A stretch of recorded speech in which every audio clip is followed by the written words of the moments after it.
नमस्कार, प्रभात साक्ष्य देख रहे हैं आप। पेश है न्यूज रफ्तार से। प्रधानमंत्री नरेंद्र मोदी ने शहरों में इमारतों के गिरने और उनमें आग लगने की घटनाओं को चिंता का विषय करार देते हुए कहा कि यदि नियमों का पालन सुनिश्चित किया जाए तो ऐसी घटनाओं को रोका जा सकता है।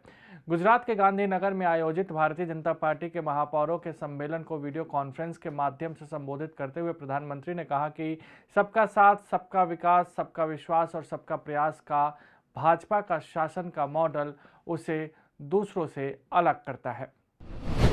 आम आदमी पार्टी के राष्ट्रीय संयोजक और दिल्ली के मुख्यमंत्री अरविंद केजरीवाल ने दावा किया कि गुजरात के वडोदरा हवाई अड्डे पर प्रधानमंत्री नरेंद्र मोदी के पक्ष में नारे लगाने वाले लोगों के एक समूह ने उनके साथ दुर्व्यवहार किया है। केजरीवाल ने यह भी दावा किया है कि भारतीय जनता पार्टी के समर्थक कांग्रेस नेता राहुल गांधी के गुजरात दौरे पर उनके खिलाफ कभी नारे नहीं लगाते हैं। उन्होंने आरोप लगाया कि भाजपा और कांग्रेस उन्हें और उनकी पार्टी आप के खिलाफ गाली गलौज करने में एकजुट है।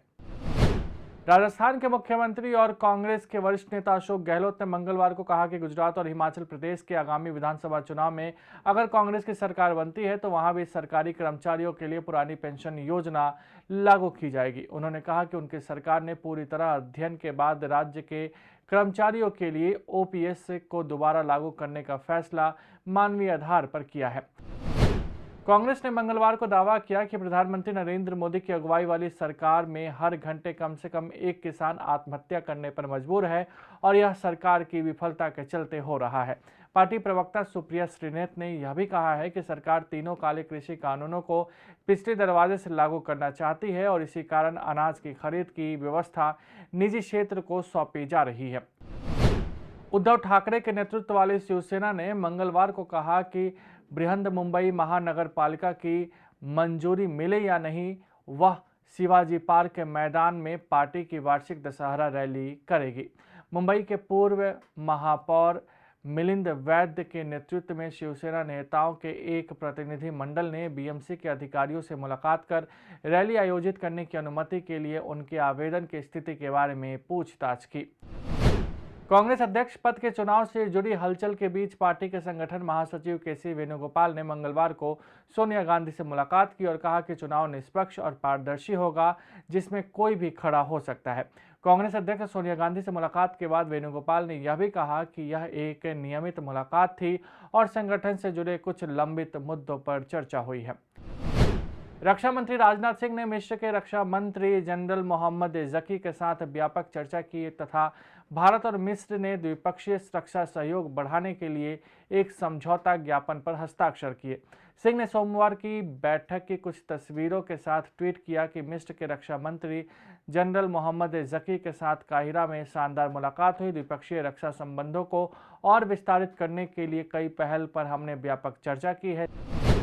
संयुक्त राष्ट्र महासचिव एंटोनियो गुतारेस ने विश्व नेताओं को चेतावनी देते हुए कहा कि दुनिया गहरे संकट में है।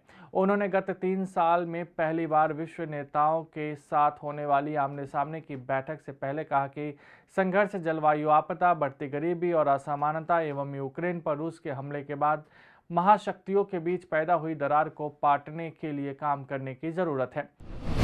वित्त मंत्री निर्मला सीतारमण ने जलवायु परिवर्तन की चुनौतियों से निपटने के लिए विकासशील देशों द्वारा विकसित देशों की $100 अरब की प्रतिबद्धता पूरा नहीं करने को लेकर अफसोस जताया। उन्होंने कहा कि इस मामले में वैश्विक स्तर पर बात कम, सहयोग की ज्यादा जरूरत है। कबड्डी खिलाड़ियों का खाना शौचालयों में रखे जाने के सोशल मीडिया पर वायरल हुए वीडियो पर संज्ञान लेते हुए उत्तर प्रदेश सरकार ने ढिलाई बरतने के आरोप में जिला खेल अधिकारी को निलंबित कर दिया है।